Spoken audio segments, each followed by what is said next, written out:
Monsieur le Président, par le biais de ma dernière intervention à cette Chambre, je formulais certaines observations ayant trait au caractère récurrent des initiatives et annonces gouvernementales s'inscrivant dans un processus de distanciation étatique des questions tombant sous l'égide de l'intervention sociale et plus précisément de la prestation de services au pays.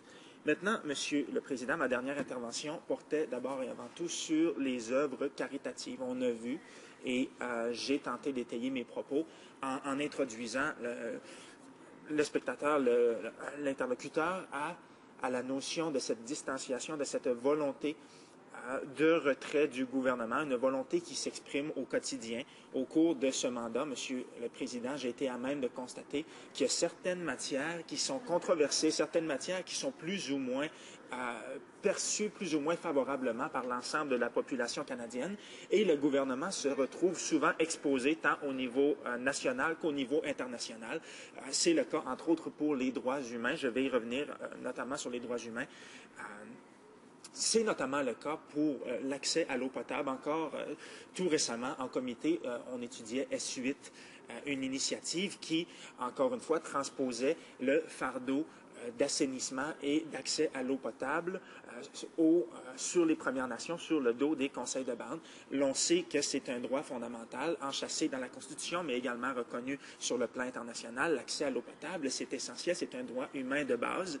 Eh bien, le gouvernement tente ici de se dissocier, de se distancier de ses obligations et transpose ce fardeau à des entités, à savoir les conseils de bande, qui ne disposent pas nécessairement de l'enveloppe budgétaire adéquate pour traiter de ces matières-là. Eh bien, dans C60, on a le même type de transfert des responsabilités de manière aveugle. Certaines matières sont assez contentieuses, sont assez sujets à polémique, et c'est la raison pour laquelle le gouvernement tente de se soustraire à ses obligations, ou à tout le moins de se soustraire à la lumière négative qui est associée à certains sujets. Maintenant, j'étayerai mes propos dans le cadre de cette présente intervention en indiquant des exemples concrets. Au cours de ce mandat, de nombreux intervenants en cette Chambre ont uni leur voix à celle de vérificateurs exposant le sous-financement chronique observable auprès de l'éducation dans les collectivités des Premières Nations. La reprise citoyenne du débat et la couverture médiatique associée aux lacunes affectant les opportunités de scolarisation d'une tranche de la population en constante expansion contribuèrent à la mobilisation populaire connue sous le vocable « idle no more ». Maintenant, Monsieur le Président, au niveau de l'éducation, je lisais encore tout à l'heure sur Radio-Canada, l'éducation des Premières Nations, mais de la population en général, amène les citoyens à se poser des questions et à effectuer un examen de leur propre situation, mais également de la réalité qui leur est offerte, la réalité qui est reflétée par nos débats en cette Chambre, mais également l'implémentation des mesures qui émanent de cette Chambre et parfois du Sénat, trop souvent du Sénat, si vous me demandez mon avis, Monsieur le Président. Eh bien, cette éducation agit à titre d'élément qui permet un affranchissement de la population, Monsieur le Président. C'est la raison pour laquelle, en 2013, les organes étatiques confondus misent plutôt sur une formation qui répond à des fins extractivistes, c'est-à-dire, et ça je le vois dans ma propre circonscription, sur le terrain, on est en mesure de voir que les programmes de formation sont orientés de manière à répondre aux besoins exprimés par une tranche importante de l'industrie, surtout dans des régions éloignées. On tente de pousser la masse étudiante vers des programmes qui répondent aux besoins extractivistes, au détriment d'une formation générale qui permet au final d'appliquer des principes d'examen et des principes qui remettent en question bien des matières contentieuses en ce pays. Bref, c'est ce que je voulais indiquer. Maintenant, Monsieur le Président, je jetais un œil sur les statistiques sociales ici au pays. Il y a, semble-t-il, un écart de 30% au chapitre du financement entre les étudiants qui fréquentent des écoles sur les réserves et les autres Canadiens qui fréquentent des écoles provinciales. Maintenant, Monsieur le Président, ce que ça nous indique ici, c'est que l'extraction des ressources se fait actuellement dans des régions éloignées. Pas nécessairement exclusivement dans des régions éloignées, mais principalement, je prends ma propre réalité, la réalité de ma propre circonscription, eh bien, il y a de l'extraction des ressources naturelles de tout acabit en ce moment qui s'observe dans la circonscription. C'est la raison pour laquelle ce gouvernement n'a pas nécessairement intérêt à ce que les Indiens aient accès à l'enseignement supérieur parce que ils vont se ramasser avec des situations telles qu'ils le vivent en ce moment. Je remets le tout en question et j'expose, et c'est repris par les citoyens. Avec l'avènement et avec l'expansion des médias sociaux tels qu'on le connaît aujourd'hui, c'est pas très long, Monsieur le Président, que l'information transige même auprès des communautés éloignées. Internet s'est démocratisé au cours des dernières années et les gens, même dans des communautés éloignées, ont accès à cette information. Et c'est la raison pour laquelle on tente le plus possible de restreindre l'accès à l'enseignement aux Premières Nations. À l'époque où moi, j'ai commencé mes études en droit, il y avait des programmes qui facilitaient l'accès, des programmes qui permettaient d'inclure des élèves aborigènes auprès des programmes de droit.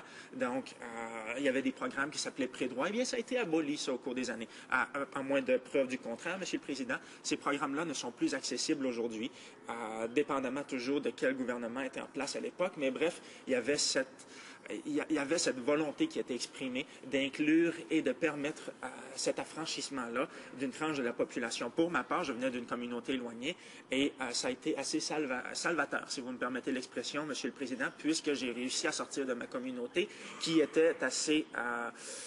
il y avait des éléments délétères auprès de ma propre communauté et ça me fait le plus grand bien de sortir. Aujourd'hui, eh bien, on tente de garder les gens à l'intérieur des communautés. C'est la raison pour laquelle il y a cette disparité-là de 30 %. On s'assure que les Indiens vont demeurer sur leurs réserves. Parfois, la réalité est... et les circonstances font que c'est assez destructeur et délétère, la vie sur la réserve. Donc, tout est pensé, Monsieur le Président. Ça, c'est ma propre appréciation. Je vous soumets le tout. Prenant en compte le caractère infamant de la disparité académique s'observant auprès des groupes autochtones et allochtones au pays, il est concevable que ce gouvernement tente d'appliquer des principes de délégation des paramètres d'implémentation et de financement de programmes éducatifs axés sur la clientèle aborigène au pays. En ce sens, l'inclusion au projet de loi C-60 d'un transfert de 5 millions de dollars, juste sur 5 millions, de 5 millions de dollars à un organisme caritatif chargé de verser des bourses d'études postsecondaires aux étudiants inscrits au sens de la loi sur les Indiens et aux étudiants inuits me laisse pour le moins dubitatif. Et ce n'est pas seulement moi qui demeure sceptique face à ce genre d'annonce-là, Monsieur le Président. Certains observateurs, tant étrangers que sur le plan local, se posent la question.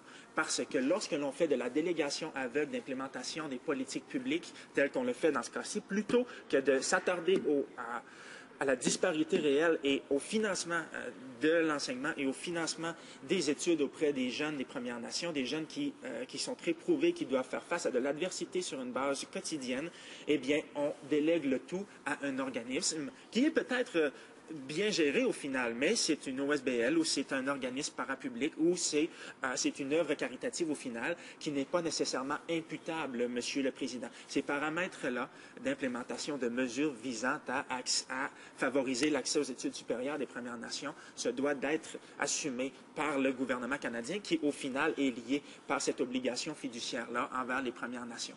Donc, cette délégation-là me laisse pour le moins perplexe et sceptique, puisque l'on sait qu'au final, 5 millions, de toute façon, c'est assez négligeable, surtout si on considère le nombre de jeunes et surtout si on considère, d'un point de vue démographique, le nombre de jeunes qui auront accès et qui sont en âge d'avoir accès à de l'enseignement de qualité, de l'enseignement supérieur.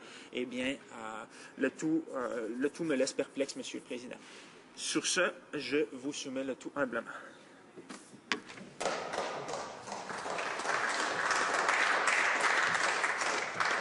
Questions and comments? Question et commentaire. The honourable member for Oak Ridge, Markham. Thank you, Mr. Speaker. Again, Mr. Speaker, we've been waiting all night for some indication from the NDP with respect to their fiscal responsibility. And in the last speech, Mr. Speaker, we finally heard, Mr.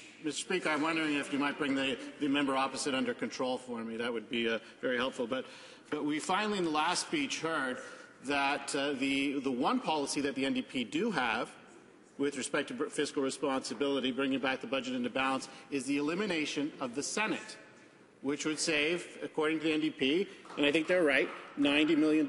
So I know we've heard all night how difficult it is when you put too much before the NDP, so they can't quite analyze it. So I want to drill down specifically then on the Senate, because they said it's very important. So I wonder if this member could share with me what policies, what bills they brought forward, what amendments with respect to the elimination of the Senate they brought forward to the Finance Committee, how they intend to deal with the objections of many of the provinces to the elimination of the Senate, and if he could just follow up also with how they intend to deal with the NDP leader's current bill, which would actually give more powers to the Senate. So really just zone in specifically on those items with respect to the Senate, because that is their only fiscal plank with reducing spending. Député de Manicouagan. Vous êtes sûr que vous voulez vraiment aborder le Sénat ce soir? On pourrait parler des potentats, des petits clubs privés, des nominations partisanes. On pourrait parler du népotisme. Je pense que ce sont des termes qui vont revenir. D'ailleurs, l'actualité parle d'elle-même à l'heure actuelle. Je vous soumets humblement que cette question-là est elle-même assez polémique. Et si j'étais vous, j'appliquerais les principes que je viens d'exprimer, c'est-à-dire la distanciation du Sénat le plus possible, surtout avec la lumière négative qui y est associée. Je vous soumets humblement que la situation n'est pas à votre avantage. Maintenant, Monsieur le Président, je pense que l'actualité nous donne raison et cette volonté exprimée par le NPD d'abolir le tout semble prendre forme et la population canadienne abonde dans le même sens. Je vous soumets le tout. Questions and comments. The honourable member for Etobicoke North. Mr. Speaker, Budget 2013 offers mere scraps for the environment and in no way makes up for the war on the environment and science that the government has been waging and continues to wage. $4 million for marine-based ecosystem conservation when the government has promised to protect 10% of marine areas and yet has protected only 1%. $10 million for the conservation of fisheries and a salmon conservation stamp after eviscerating the Fisheries Act. And a new tax credit for clean energy worth a tiny $1 million for a global $1 trillion industry. Perhaps most concerning of all is the lack of action on climate change, when the government is under increased scrutiny by our largest trading partner, the United States, and we have record low Great Lake levels, which are mentioned but not acted upon. The environment is merely an afterthought for this government. Député de Manicouagan. Maintenant, je remercie ma consoeur de sa question et contrairement au hype entourant toute la publicité qui est diffusée aux heures de grande écoute à la télévision, Monsieur le Président, je vous dirais, et je vais abonder dans le même sens que ma consoeur, c'est-à-dire que l'environnement est bien secondaire. En fait, l'environnement est vu un élément à titre d'élément qui ralentit l'expansion économique. Les considérations environnementales, les considérations sociales en 2013 sont perçues comme un frein à l'expansion économique. Et ça, c'est hautement répréhensible de la part de ce gouvernement, Monsieur le Président, parce que l'on sait qu'au final, ce sont des matières qui sont hautement identitaires et des matières essentielles à la survie de l'humanité. Hein? Je pense qu'on est capable de tirer nos propres conclusions à cet effet-là. Et les chiffres et les montants assez faibles qui ont été annoncés par ma consoeur expriment bien cette absence-là de volonté, ou à tout le moins l'importance qui est réellement accordée à ces matières-là, qui sont d'une importance capitale au final. Je vous dirais que c'est d'abord et avant tout les mesures extractivistes et les initiatives tant législatives que les initiatives de terrain mises de l'avant par ce gouvernement vont d'abord et avant tout répondre aux besoins exprimés également par l'industrie et vont d'abord être mises de l'avant afin de plaire à des lobbies et à des groupes particuliers. Encore là, on parle de népotisme, on parle de placement, on parle de favoritisme au final. Merci.